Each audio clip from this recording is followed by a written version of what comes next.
네, 우리가 지난 시간에 이제 15절부터 일곱째 천사가 나팔을 불게 될 때 어떤 일들이 있는가를 쭉 상고하고 있습니다.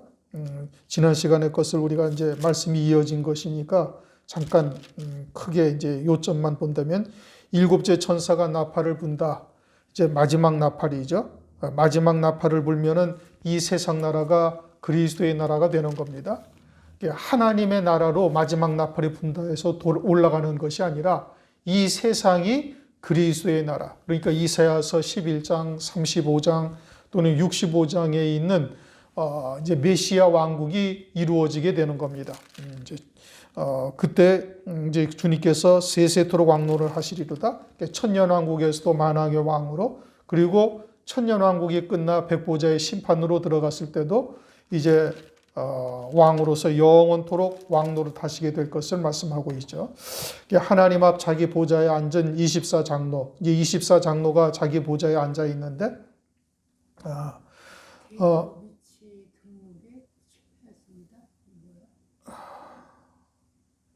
다시 시작을 해, 다시.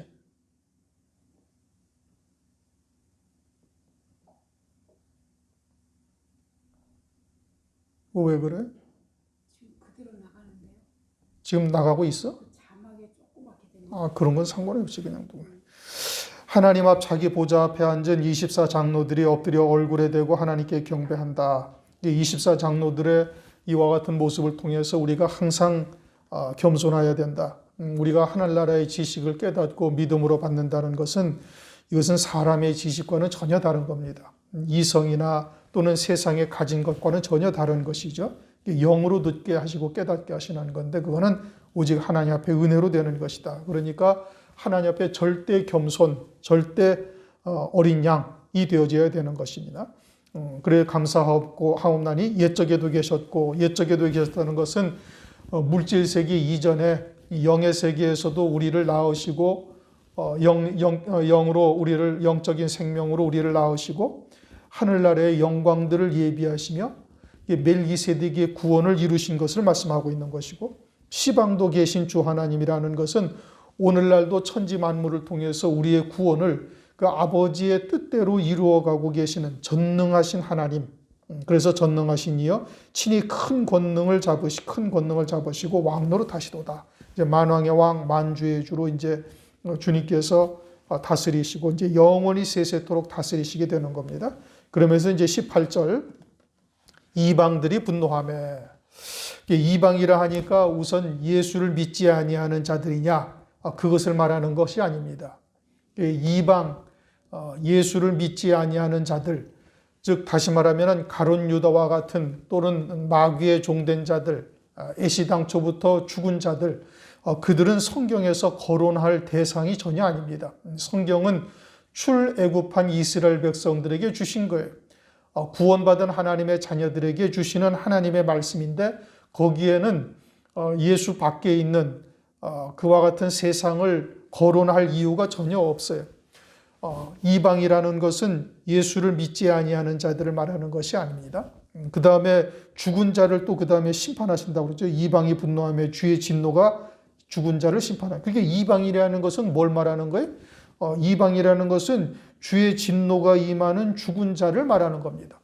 죽은 자. 그러면 이것이 백보자의 심판대 앞에서 심판하시는 것을 말씀하시는 거냐? 그것이 전혀 아니죠. 지금 일곱째 나팔이 불면은 이 세상 나라가 주님의 나라, 그리스도의 나라가 된다고 말씀하셨죠.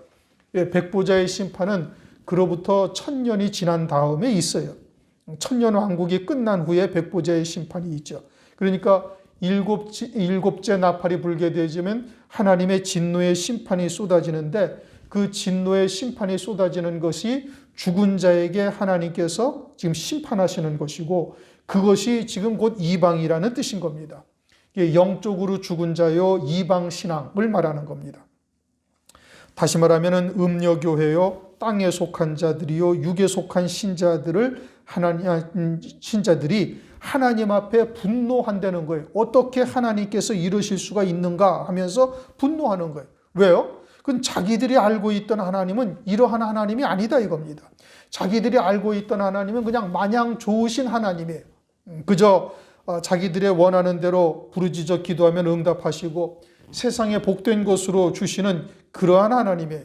그런데 환난과 그 가운데 진노의 대접을 쏟으시니 그러한 하나님에게 분노하며 지금 대적하고 있다 이겁니다. 이방 신앙을 가진 그들은 자신들이 진리라고 생각하였던 겁니다. 그리고는 두 증인이 말씀을 외칠 때 그들을 비웃으며 조롱하였던 것이지요. 하나님은 복 주시는 하나님이시지 그렇게 환난을 주시고 순교케 하시는 그러한 하나님이 아니다 이겁니다. 자기 백성으로 고생을 하고 또는 환난을 겪게 하시는 그런 하나님이 아니라고 그들은 생각을 하고 있었던 겁니다. 말씀을 통해서 그렇게 알고 있었던 것이죠. 하나님은 인생들의 행복을 위한 하나님이다 이렇게 생각을 했던 겁니다. 그런데 두 증인이 죽은 후에 그들에게 생기가 들어가고 하늘에서 음성이 들리고 그들이 하늘로 올리워가는 것을 본 것이에요. 그리고는 그들이 엘리야였다라는 것을 그제서야 깨달은 것이죠. 그리고서는 유브라데 전쟁, 곧 3차 세계전쟁으로 세계 모든 세상에 있는 사람들의 3분의 1이 죽임을 당하는 거예요. 그러자 어떻게 하나님께서 이러실 수가 있는가 하며 분노하고 있다 이겁니다. 예수님이 초림하셨을 때를 보면 금방 알 수 있어요. 예수님이 초림하셨을 때 유대인들, 자기들이 알고 있던 메시아와는 전혀 다른 주님이신 겁니다. 하나님이신 거예요. 그러니까 메시아로 자기들이 영접할 수가 없어요. 메시아가 이 땅에 오시면 바로 하나님의 나라가 이루어지고 다윗과 같은 왕으로서 주님께서 친히 다스리시며 그리고 자기들에게 참으로 큰 영광과 존귀와 영화를 누리게 하시는 이와 같은 하나님이신 줄 알았던 거예요. 그런데 그러한 주님이 아니고 그러한 성자 하나님이 아니자 십자가에 못 박으라고 외치는 겁니다. 그러한 예수님이 그러한 모습으로 오신 것에 분노한 것이죠. 그러니까 마지막 때에도 똑같은 일이 다시 벌어지는 겁니다. 자기들이 알고 있던 하나님과는 전혀 다르니 어떻게 하나님께서 이르실 수 있는가 하여 분노한다 이겁니다. 그럼 오늘날은 어떠한 신앙이 그러한 것인가? 이미 우리가 다 말씀을 통해서 알고 있죠. 이제는 그 이방 신앙이 무엇인지 바리새인의 누룩이나 사두개인의 누룩을 통해서 충분히 알고 있고 또 진리의 말씀이 무엇인지를 깨닫는다 할지라도 알고 있다 할지라도 요한계시록을 통해서 환난날 이루시는 하나님의 이 구원의 말씀, 구원의 뜻을 깨닫지 못하는 자는 또 이처럼 대적하는 자리, 분노하는 자리에 반드시 서게 되어지는 겁니다. 왜요? 자기들이 알고 있는 하나님과는 전혀 다른 하나님이기 때문에 그러는 거예요. 환난전 휴거를 주장한다든지 무천년주의를 주장한다든지 이와 같은 사상으로 또는 요한계시록의 말씀을 깨닫고 있다면은 자기들이 알고 있는 하나님과는 전혀 다른 하나님이니까 그러니까 재림하시는 주님에 대해서 이처럼 분노하게 된다 이겁니다. 그들이 바로 이방 신앙인 거예요. 이방인들이 분노한다. 예수 밖에 있는 사람들을 말씀하시는 것이 아니다 이겁니다. 이방들이 분노함에 주의 진노가 임하여 누구에게 주님의 진노가 임해요? 하나님의 자녀들. 하나님의 자녀들인데 이방 신앙을 가진 자들. 그들에게 하나님께서 진노하시는 거예요. 다른 말로 하면은 진리의 사랑을 외면한 자들에게 이처럼 하나님의 진노가 임하게 되는 겁니다. 그래서 우리가 많이 읽어봤죠. 데살로니가 후서 2장 9절 이하에 악한 자의 임함은 사단의 역사를 따라 모든 능력과 표적과 거짓 기적과 불의의 모든 속임으로 멸망하는 자들에게 임하리니 이는 저희가 진리의 사랑을 받지 아니하여 구원함을 얻지 못함이니라. 이러므로 하나님이 유혹을 저희 가운데 역사하게 하사 거짓 것을 믿게 하심은 진리를 믿지 않고 불의를 좋아하는 모든 자로 심판을 받게 하려 하심이니라. 진리의 사랑을 받지 아니한 자들에게 하나님께서 거짓 것을 믿도록 역사하셨다는 겁니다. 그러니까 이와 같은 미혹의 말에 빠질 수밖에 없도록 하나님께서 허용하신 것이죠. 그래서 마지막 때 진리의 말씀을 믿지 않는 자들을 심판받게 하려 하십니다. 그렇게 말씀하고 있습니다. 그러므로 이방 신앙의 신자들에게 주의 진노가 임하는 것은 이미 성경에서 수차례 그림자로 계시하셨습니다. 노아의 홍수 때도 그랬죠. 바벨탑의 사건도 그러하죠. 광야교회를 통해서도 사사기 열왕들의 시대 그리고는 예수님이 친히 이 땅에 임하셨을 때 임마누엘 하셨을 때에도 이들을 통해서 우리에게 계시하고 있는 겁니다. 그럼에도 불구하고 오늘날 그러한 길을 오늘날 또 가고 있고 말세에도 그러할 것을 우리가 알 수가 있는 겁니다. 그러므로 오늘날 어떠한 말씀으로 살고 있느냐, 이것이 참으로 중요한 것이지요. 진리의 성령으로 인도하심이 없으면은 도무지 하나님의 온전하신 뜻을 알 수가 없는 것입니다. 그러므로 우리가 이방 신앙을 잘 분별해야 되는 것이고, 일곱 촛대 금촛대의 교회도 이세배를 용납치 말라 그렇게 말씀하고 있죠. 아니면은 우리도 그러한 것에 조금씩 죽어가면서도 깨닫지 못하는 자가 되는 겁니다. 그래서 주의 진노가 임하여 죽은 자를 심판하시며, 죽은 자를 심판하신다는 것이, 이것이 이제 조금 전에 말씀드린 것처럼 백보자의 심판은 아닙니다. 백보자는 이로부터 1000년 후에 이제 천년왕국이 끝난 후에 백보자의 심판이 있어요. 그러니까 그러한 백보자의 심판이 아니에요. 그러면은 여기서 죽은 자라는 것이 무엇을 말하는가? 이건 육체가 죽은 자를 말하는 것이 아니라 영적으로 죽은 자를 말씀하시는 겁니다. 그러면 영적으로 죽은 자가 뭐냐? 성경에서 디모데후서 4장 1절을 보면은 하나님의 앞과 죽은 자와 산 자를 심판하신다 그렇게 말씀하시죠. 죽은 자라는 것이 영적으로 죽은 자를 말하는 것이 아니라 산 자에 반대되는 것이죠. 그러니까 오늘날 우리가 예수 그리스도를 믿어요. 교회 다니는 사람치고 예수 그리스도를 믿지 아니하는 사람이 하나도 없죠. 예수 그리스도를 믿는다. 믿는다라는 것이 무엇을 말하는가? 그것은 예수 그리스도께서 십자가 위에서 죽임당하신 것은 우리의 죄로 인한 것이요, 우리의 죄의 몸이 달렸음을 말하는 것이고, 이제 예수님이 죽은 것이 아니라 내가 예수와 함께 십자가에 못 박혀 죽은 자인 것을 믿는 것이고, 그리고 이제 그러한 믿음으로 사는 자는 부활하신 그리스도 안에서 영원한 생명으로 사는 자예요. 그것을 거듭난 자다, 새 피조물이다. 성경은 이렇게 말씀하시죠. 거듭난 자요 새 피조물로 사는 자는 하나님의 말씀을 믿는 믿음으로만 사는 자요, 이것이 산 자인 겁니다. 거듭나 영원한 생명으로 하나님의 말씀을 믿는 믿음으로 사는 자는 산 자이고, 그러면 죽은 자는 뭐냐? 죽은 자는 예수와 함께 십자가에 못 박혀 죽었어야 할 몸이 다시 살아서 그 육체로 사는 거예요. 육체의 이성 또는 세상의 이치 또는 눈에 보이는 것, 이와 같은 물질 세계에 속하여 육으로 살고 있는 자, 이게 예수와 함께 죽었어야 되는데 죽은 자인데, 그런데 죽은 자로 살아가고 있다 이겁니다. 그게 육으로 사는 자요 이방 신앙으로 사는 자가 되는 겁니다. 그들은 반드시 진리의 사랑을 외면하고 자기가 옳다고 생각하는 대로 사는 자들이에요. 그들에게 하나님께서 일곱 진노의 대접을 쏟으심이 죽은 자에 대한 심판이다 이겁니다. 그래서 이방들이 분노하며 주의 진노가 임하여 죽은 자를 심판하며, 그러니까 이방이라는 것은 결국 죽은 자를 말하는 것이고, 죽은 자는 이방 신앙이요 그들은 하나님의 진노의 대상이다 이겁니다. 하나님께서 은혜를 베풀어 주셨는데 그 은혜에 합당한 열매를 맺지 못하고 있으니, 그러니 그들이 패역한 자들이요 하나님의 진노의 심판을 받을 자들이다. 그리고 이제 종 선지자들과 성도들과 모론대소하고 주의 이름을 경외하는 자들에게 상 주시며, 이제는 상 주시는 자들이 누구냐? 종 선지자들이다. 종이라는 것은 환난날 사역할 14만 4천의 종들, 두 증인이죠. 그들을 선지자라고 말씀하시는데, 선지자라는 것은 앞에 있을 일들을 먼저 깨닫게 하신 자들이에요. 이게 종들이니까 환난날에 이루실 하나님의 구원의 뜻이 무엇인지를 미리 깨닫게 하셔서 그것을 증거한 것이고, 또 그 말씀을 믿어 순종함으로 쫓고 있는 자들이죠. 종 선지자들과 성도들과, 성도라는 것을 우리가 말을 많이 사용하죠. 일단 교회 나오면 다 성도라고 이야기합니다. 그런데 성도라는 의미가 정확하게 뭐냐? 이것은 거룩한 무리라는 뜻입니다. 거룩한 무리. 그러면 어떻게 거룩한 무리가 되는가? 하나님만이 거룩하셔요.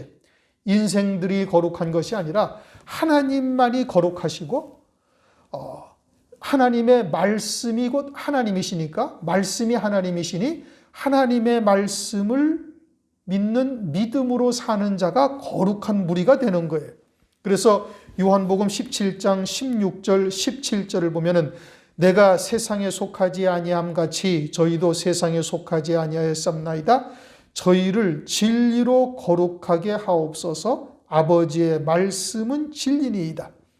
진리의 말씀이 거룩한 것이고 진리의 말씀을 믿는 믿음으로 사는 자들이 거룩함을 입는 자들이 되는 거예요. 또 베드로전서 1장 2절 곧 하나님 아버지의 미리 아심을 따라 성령의 거룩하게 하심으로 순종함과, 거룩하게 하심은 하나님의 영, 성령으로 말미암아 거룩하게 하시는데, 성령은 곧 진리의 영이시니 진리의 말씀을 깨닫게 하시고 믿음으로 받게 하시고 그 말씀과 화합하게 하셔서 그렇게 해서 거룩한 무리가 되는 겁니다. 그렇게 성도라는 것은 그냥 예수만 믿으면 다 성도, 거룩한 무리가 되느냐? 그것이 아니에요. 그것이 아니라 진리의 성령의 은총으로 하나님의 뜻, 다시 말하면 진리가 무엇인지를 깨닫고 믿음으로 하나가 되어진 자가 성도라 불릴 수가 있는 거예요. 그러면은 성도는, 이 환난날에 성도는 어떠한 자가 성도예요? 환난을 통해서 이루실 하나님의 말씀을 믿음으로 하나 된 자인 겁니다. 그리고 주의 이름을 경외하는 자, 주의 이름을 경외한다라는 것은 하나님을 경외하는 것이요, 하나님의 말씀을 두렵고 떨림으로 순종하는 것이죠. 창세기 22장 12절을 보면 아브라함에게 네가 이제야 하나님을 경외하는 줄 안다, 그렇게 말씀하셔요. 하나님을 경외하는 줄 안다.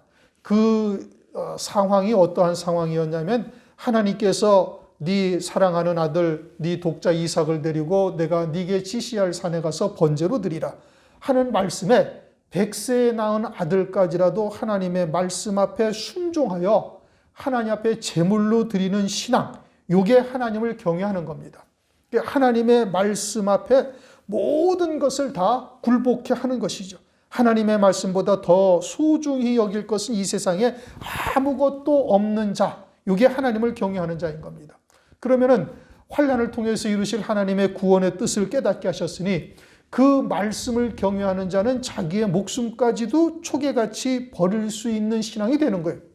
100세에 낳은 독자 아들까지도 말씀 앞에 제물로 드리는 신앙이어야 하나님을 경외하는 것인데, 그러면 오늘날 이 마지막 때 환난을 통해서 이루실 구원의 말씀을 깨닫고 그것이 우리로 하여금 첫째 벌의 영광 어린 양의 아내로 세우시려는 하나님의 사랑이라는 것을 깨달은 자가 되어지면은 하나님을 경외하는 자라면 당연히 예수의 증거와 하나님의 말씀을 인하여 목배임 받기를 기꺼이 감당하는 자가 되는 겁니다. 이들이 하나님을 경외하는 자예요. 그러니까 종 선지자들과 성도들과 무릇 하나님을 경외하는 자에게 상을 주신다. 그들에게 어떤 상을 주셔요?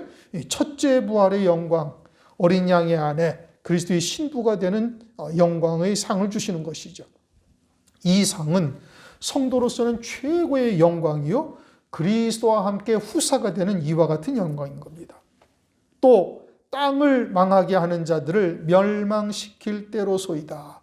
땅이라 하면은 일반 우리의 발로 밟고 다니는 이러한 땅을 말하는 것이 아니라 하나님의 자녀들을 말하는 것이죠. 그러한 하나님의 자녀들을 잘못된 말씀 또는 혼잡한 말을 가지고 망하게 한 자들, 다시 말하면 몰각한 목자들이요, 거짓 종들이요, 음녀교회의 지도자들, 짐승표를 받고 짐승을 경배하는 일에 앞장서서 미혹하던 자들, 이들도 이 땅에서 멸망을 받습니다. 하나님의 일곱 진노의 대접으로 진노를 쏟으실 때 다 멸망하는 것이죠. 이들은 전 3년 반 동안 잠시 호의호식하다가 이 땅에서도 망하는 자가 되고 하늘나라에서도 영원히 멸망받는 자가 되는 겁니다. 팥죽 한 그릇에 장자의 명분을 판 에서와 같이 영원히 회개할 기회를 얻지 못하게 되는 것이죠. 그저 팥죽 한 그릇 정도의 잠깐의 일락을 쫓다가 영원한 멸망을 가는 겁니다. 멸망의 길을 가는 겁니다. 그러므로 오늘날 이와 같이 우리의 앞에 생명의 길, 사망의 길이 놓여 있다는 것을 우리가 유념하고 우리의 발걸음을 한 걸음 한 걸음 참된 진리 안에서 주님의 뒤를 쫓을 수가 있어야 되는 겁니다. 19절, 이에 하늘에 있는 하나님의 성전이 열리니, 하늘에 있는 하나님의 성전이 열린다는 것은 하늘이 열린다는 얘기입니다. 솔로몬이나 모세가 지었던 성소나 성전은 그림자이고 참은 하늘에 있는 것이죠. 그런데 계시록 21장 22절을 보면은 주 하나님 곧 전능하신 이와 어린 양이 그 성전이다. 그렇게 말씀하셔요. 그러니까 하나님과 어린 양이 곧 성전이라는 얘기입니다. 그러면 성전이 열린다라는 것은 무엇을 말하는가? 그것은 하나님을 보여주시는 거예요. 그래서 성전 안에 하나님의 언약궤가 보이며 우리 지성소에도 법궤가 있죠. 거기에 10계명의 돌판을 집어넣고 하나님이 이제 언약궤가 있음을 말씀하고 있는데 하늘 성소에도 언약궤가 있다. 하나님의 모든 언약이 들어있는 것이죠. 하나님의 아들들에 관한 언약입니다. 하늘의 영광을 예비하시고 그것을 영원히 누릴 수 있도록 구원을 이루시는 하나님의 언약이 그곳에 있는 겁니다. 그것을 보여주신다라는 것은 하나님께서 그 언약하신 대로 모두 이루어짐을 확인하게 하시려는 거예요. 무엇을 통해서? 환난을 통해서. 그러니까 구약에서부터 하셨던 모든 언약의 말씀들이 환난을 통해서 완전히 이루어지는 것이죠. 대표적으로 믿음의 조상인 아브라함에게 네게서 10왕들이 내리라, 가나안 땅을 영원한 기업으로 주리라, 생육 번성하리라. 이것이 다윗의 때, 솔로몬의 때 실상이 이루어졌지만 그러나 그것은 불과 500년을 못 가고 다 무너졌어요. 하나님의 언약은 영원한 언약인데 그것이 언제 이루어지는가? 그리스도의 나라에서 이루어지고 그리스도께서 이 땅에 재림하심으로 이런 10왕들이 또는 가나안 땅을 영원한 기업으로 받는 것이 또 생육 번성하는 그와 같은 번성의 복이 거기에서 실상으로 이루어지는 겁니다. 누구에게? 첫째 부활한 성도들에게 그와 같은 언약이 이루어지는 것이죠.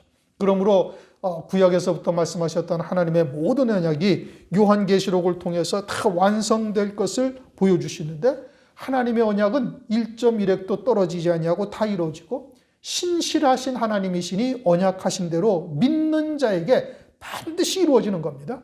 여기서 믿는 자라는 것은 하나님을 경외하는 자인 겁니다. 믿음으로 하나가 되어 그 말씀이 자기에게 생명이 되었고 그 말씀 앞에는 그 세상의 그 어떠한 것도 그것보다 우선할 수가 없는 거예요.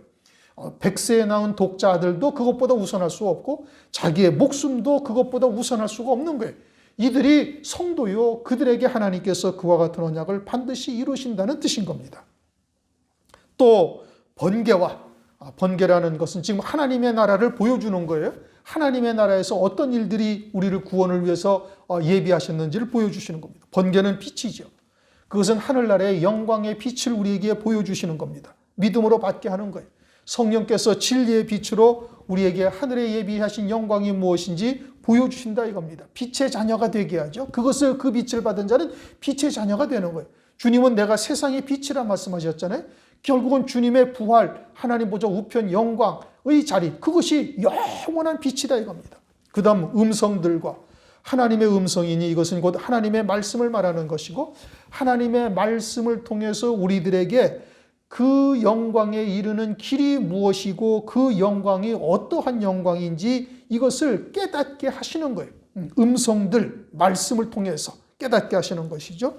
뇌성과 욥기서 6장 14절 보면 뇌성은 하나님의 능력이라고 말씀하셔요. 그러니까 보여주시고 믿음으로 받게 하신 자들에게 반드시 이루시는 전능하신 하나님의 능력을 우리에게 보여주시는 거예요. 말씀을 믿는 자에게 반드시 그 영광대로 이루시는 하나님의 능력을 우리에게 나타내서 반드시 그대로 이루시는 역사를 하시는 것이죠. 그 다음 지진은 땅이 갈라지는 것이죠. 이것이 선한 의미로는 우리가 회개하고 우리의 심령을 쪼개는 것으로 볼 수가 있고 여기서 지진과 큰 우박이라는 것은 셋째 화에 대한 7 진노의 심판에 대한 것을 말하는 거예요. 그러면 하나님께서 그처럼 번개와 음성과 뇌성으로 이루어 가시는 이 역사까지 다 보여주시는 은총을 우리에게 베풀어 주셨는데 하나님의 말씀을 통해서 믿지 아니하고 끝까지 멸망길로 가는 자들에게는 세상에 쌓아놓은 것들을 다 깨뜨려 버리시고 무너뜨리시고 하늘 위의 것도 다 무너뜨리시는 거예요. 히브리서 12장 26절 이하에 말씀하고 있죠. 진동치 않을 것들을 영존케 하기 위해서 하나님께서 다 흔들어 버리신다. 그와 같은 셋째 화에 대한 내용인 겁니다. 큰 우박이 있더라. 이것은 이제 요한계시록 16장에 보면 중수가 한 달란트나 되는 어마어마한 우박의 이제 그러한 심판이 이제 마지막 일곱째 진노의 대접 때 있게 되어지는 것이죠. 만약에 그와 같은 중수가 한 달란트나 되는 우박이 하늘에서 떨어진다면 이 세상에 존재할 것은 아무것도 없어요. 또 여섯째 진노의 대접, 일곱째 진노의 대접이 쏟아질 때 이와 같이 땅이 세 갈래로 갈라지면서 아주 중수가 한 달란트나 되는 우박이 세상에 떨어지죠. 땅 지상에 떨어지죠. 그러니까 천지가 개벽하는 역사가 있게 되어지는 겁니다. 그래서 지진과 우박은 하나님의 진노의 심판이요 흔들고 부서뜨리는 역사요 일곱 진노의 대접으로 이루시는 역사인 겁니다. 그게 셋째 화의 내용이죠. 일곱째 나팔이 불게 되지만 주된 뜻은 이 세상 나라가 그리스도의 나라가 된다는 것이고 주님께서 세세토록 왕이 되실 것이고 그 가운데 하나님의 선지자, 종선지자들과 성도들과 하나님을 경외하는 자들에게는 하나님께서 어마어마한 상급과 영광을 주시는 것이고 순교한 자들에게는 24장로의 보좌에 앉을 수 있는 기회까지 주시는 겁니다. 그러한 사랑을 깨닫지 못하는 자들은 화를 당하게 되는데 둘째 화, 셋째 화가 그러한 것이지요. 그러므로 오늘날 우리가 이 마지막 때 부르신 하나님의 뜻을 깨닫고 말씀을 통해서 온전한 믿음의 자리에 서야 되는 겁니다. 작금에 이루어지는 여러 가지 사태를 통해서 그 때가 심히 가까운 것을 우리가 이미 깨닫고 또 알고 있으니까 이제는 믿음으로 자신을 쳐 말씀 앞에 더욱더 복종시키며 지극히 하나님을 경외하는 자라는 하나님의 칭찬이 임할 수 있기를 주님의 이름으로 축원합니다.